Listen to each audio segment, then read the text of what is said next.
இயேசு கிறிஸ்துவில் பிரியமான உறவுகளே, இன்றைய நாளிலே நாம் அழகாக சிந்திக்க இருக்கக்கூடிய பகுதியை பார்த்தோம் என்றால், யோவான் நற்செய்தி பிரிவு 6 இறை திருவசனங்கள் 30 தொடங்கி 35 முடிய உள்ள இறை வார்த்தைகளை நாம் ஆழமாக சிந்திக்க இருக்கிறோம்.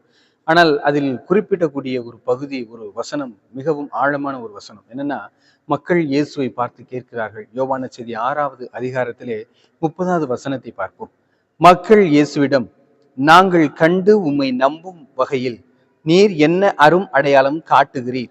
அதற்காக என்ன அரும் செயல் செய்கிறீர்? எங்கள் முன்னோர் பாலை நிலத்தில் மன்னாவை உண்டனரே அப்படின்னு சொல்லிட்டு அத ஒரு பகுதி அழகாக இருக்கு. இப்ப என்ன சொல்றாங்க அப்படின்னா, நாங்கள் உண்மை நம்பும் அளவிற்கு என்ன அரும் அடையாளம் செய்கிறீர் என்று சொல்கிறார். ஆண்டவரை பொறுத்த வரைக்கும் அருள் அடையாளம் என்பது நாம் உயிரோடு இருப்பதே, இப்பொழுது உயிரோடு இருப்பதே பெரிய ஒரு அருள் அடையாளம் தான். அதுவே பெரிய அற்புதம் தான். அதுவே பெரிய அதிசயம் தான். நம்ம அதை நினைப்பது இல்லை. நம்மை சுற்றி இருக்கக்கூடிய அதிசயங்களை நாம் நினைப்பதில்லை. நம்மை விட்டு தாண்டி இருக்கக்கூடிய அதிசயங்கள் நாம் நினைப்பது மிகவும் வருத்தமாக இருக்குது. உதாரணத்துக்கு பார்த்தோம் அப்படின்னா, அருளடையாளம்னா என்ன? உடனே ஒரு மந்திரவாதி வந்து ஒரு எலுமிச்சம்பழத்துக்கு மந்திரத்தை ஓதி பறக்க விட்டார் அப்படின்னா, பெரிய மந்திரவாதின்னு சொல்றோம்.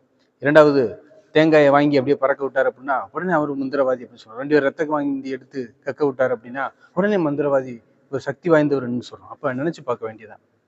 ஒரு 2 ரூபாய் எலுமிச்சம்பழமும் 5 ரூபாய் தேங்காயும் பறக்குது அப்படின்னா, நம்ம எல்லாரும் பூமி பந்துல இருக்கிறோம், பூமியும் பறந்துகிட்டு தான் இருக்கு. அப்ப ஒரு எலுமிச்சம்பழத்தையும் தேங்காயும் பறக்க விடுறவனுக்கு பயப்படுற நம்ம, ஏன் இந்த பூமியையே அழகாக எந்த ஒரு தாங்குதலும் இல்லாமல் சுற்றி கொண்டிருக்கிறதே, அதை பறக்க விடக்கூடிய நம்முடைய ஆண்டவருக்கு ஏன் நாம் அஞ்சுவதில்லை? அதை ஏன் நம்முடைய அதிசயமாக, பெரிய அதிசயமாக நாம் பார்ப்பது இல்லை?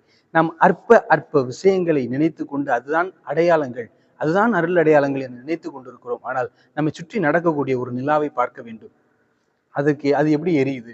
அது இப்ப சூரியனை பார்க்குறோம். யார் அதுக்கு சுவிட்ச் போட்டு விடுறது? அது பாட்டுக்கு எரியுது. இதெல்லாம் எப்படி நடக்குது? நட்சத்திரங்கள் எப்படி இப்படி இப்படி இருக்குது? ஆனா ஒவ்வொரு கோள்களும் மிக பெருசுன்னு சொல்றாங்களே, இதெல்லாம் எப்படி? இப்ப இந்த பூமி பந்து என்பது இப்படி இருக்குது, அதை யார் புடிச்சு அப்படியே தொங்கிக்கிட்டு இருக்குது? யார் அதை பிடிமானம் வச்சிருக்கிறது என்று நாம் சிந்தித்து பார்ப்போம் என்றால், அது நம்முடைய அறிவுக்கு விந்தையாக இருக்கக்கூடிய ஒரு மிகப்பெரிய ஒரு அற்புதங்களும் அதிசயங்களுமாகும். எனவே சும்மா அற்ப அற்ப நிகழ்ச்சிகளை பார்த்துவிட்டு இதுதான் அதிசயம், இதுதான் அதிசயம், இது அற்புதம், பெரிய அடையாளம் என்று நாம் நினைத்துக் கொள்ளக்கூடாது. மக்கள் சொல்றாங்க, எங்களுக்கு வானத்திலிருந்து மன்னா கிடைச்சிச்சு, காடை விழுந்துச்சு அப்படின்னு சொல்றாங்க. உடனே ஆண்டவர் சொல்றார், பா கொடுத்தது வந்து மோசே கிடையாது, கடவுள். அவர் தான் உங்களுக்கு கொடுத்தாரே ஒழிய உங்களுக்கு வேற யாரும் கொடுக்கல அப்படின்னு சொல்லிட்டு சொல்றாங்க. எனவே அன்பிற்குரியவர்களே, நாம் அற்ப அற்ப அடையாளங்களுக்காக பயந்து போயிருக்கிறோமா? பில்லி சூனியங்களாக இருந்தாலும் சரி, எதுவா இருந்தாலும் சரி, நம்ம எப்படி இருக்கிறோம் அப்படின்னா, பதுவேந்தன் அழகா சொல்றது மாதிரிதான், நீங்கள் உள்ளத்திலே கலக்கமும் அச்சமும் இருளும் சூழ்ந்திருக்கும் போது நீங்கள் பாட வேண்டிய ஒரே பாடல் உன்னதங்களிலே என்ற வானவிகீதத்தை பாடும்போது நம்ம அப்படியே உண்மையிலேயே குடும்பத்தில் இருக்கக்கூடிய, உள்ளத்தில் இருக்கக்கூடிய அனைத்து இருளும் மறைந்து போய்விடும் என்று சொல்கிறார். எப்படின்னா, இடையர்களுக்கு பார்த்து காரிருளில் இருந்த மக்கள் பேரொளியை கண்டால்னு ஒரு வசனம் இருக்கும். அப்ப இடையர்கள் இருளில் இருக்கிறார்கள், அவர்களுக்கு ஒளி போன்ற செய்தியை வானதூதர்கள் கொடுக்கிறார்கள். கொடுத்த மாத்திரத்திலே அவர்கள் இருளில் இருந்து ஒளிக்கு வருகிறார்கள். எனவே நாமும் அற்ப அற்ப அற்புதங்களாகிய அந்த இருளில் இல்லாமல் மிகப்பெரிய அதிசயமாகிய ஆண்டவரோடு இணைந்து விட்டோம் என்றால் ஒவ்வொன்றும் அதிசயம்தான், ஒவ்வொன்றும் அருள் அடையாளம் தான் என்பதை நாம் ஆழமாக புரிந்து கொள்ள தயாராக இருக்க முடியும், சரியாக இருக்க முடியும். எனவே அப்படிப்பட்ட ஒரு மனநிலையோடு நாம் ஆண்டவரை சந்திக்கிறோமா என்பதை பார்ப்போம். நாம் நல்ல முறையில் மூச்சு விடுகிறோம், அதை நினைப்பது இல்லை. நாம் நல்ல முறையில் பார்க்கிறோம், அதை நினைப்பதில்லை. நாம் நல்ல முறையில் பேசுகிறோம், அதை நினைப்பதில்லை.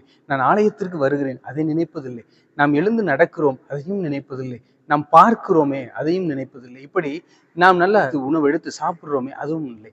நம்ம இதையெல்லாம் விட்டுட்டு அடுத்தவங்க வீட்டுல என்ன இருக்கு, அவங்க வீட்டுல என்ன இருக்கு, அவங்க வீட்டுல இருக்கிறது எனக்கு இல்லையே என்று நம்ம அதை அடையாளமாக, ஆண்டவரே எனக்கு கார் வாங்கணும், என்ன பக்கத்து வீட்டுக்காரங்க சொன்னேன், நான் என் பொண்ணுக்கு இன்னும் நகை போடணும், என் கல்யாணத்தை ஜாம் ஜாம் நடத்தணும், எல்லாம் நடத்தணும், இதுதான் அற்புதமும் அடையாளமும் என்று நாம் உலகத்தின் மையத்தை வைத்திருக்காமல் உன்னதனுடைய எண்ணத்தை நாம் உள்ளத்தில் கொண்டிருந்தோம் என்றால் நாமும் அற்புதங்களும் அடையாளங்களும் செய்ய முடியும் என்பதுதான் ஆண்டவர் நமக்கு சொல்லக்கூடிய ஒரு செய்தியாக இருக்கிறது.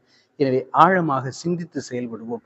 நாம் எப்படிப்பட்ட மனிதர்களாக அற்ப அற்ப அடையாளங்களையும் அற்ப அற்ப மாய வித்தைகளையும் பார்த்து மயங்கி போய் இருக்கிறோமா, இல்லை ஆண்டவரை பார்த்து நாம் அவரிலே லயித்து போய் இருக்கிறோமா என்பதை ஆழமாக சிந்தித்து பார்க்க இந்த வசனங்கள் நமக்கு குறிப்பு கொடுக்கிறது. எனவே அன்று மக்கள் இயேசுவை பார்த்து, நீர் என்ன அருள் அடையாளம் செய்கிறீர், நீ செய்யுங்க நாங்கள் நம்புறோம் என்று கேட்டது போல இன்றும் நாம் கேட்க வேண்டாம். ஆண்டவர் நாம் உயிரோடு இருப்பதே அதிசயம்தான், அற்புதம்தான். எனவே அதற்காக நாம் இறைவனுக்கு நன்றி கூற கடமைப்பட்டு இருக்கிறோம்.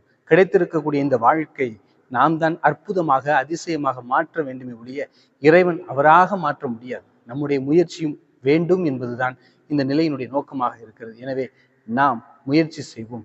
அற்ப அற்ப அடையாளங்களில் நம்மை மயங்கி விடாமல் ஆண்டவர் அற்புதங்கள் செய்யக்கூடிய, அதிசயங்கள் செய்யக்கூடிய ஆண்டவர் நம்மோடு இருக்கிறார் என்ற நம்பிக்கையில் நாமும் துணிந்து செல்வோம். நம்மை எதுவும் ஒன்றும் செய்யாது. பில்லி சுனியம் ஒன்றும் பண்ணாது, கட்டுக்கள் ஒன்றும் பண்ணாது, நம்மை பற்றிய ஏவல் பேச்சுக்கள் ஒன்றும் செய்யாது. ஏன்னா நாம் ஆண்டவரோடு இணைந்திருக்கிறோமே ஒழிய நாம் வேற எதிலும் இருக்க முடியாது. நாம் ஆண்டவரோடு இணைந்திருந்தோம் என்றால் பூமி பந்து போல நம்ம அதிலே சுமக்கப்படுகிறோம்.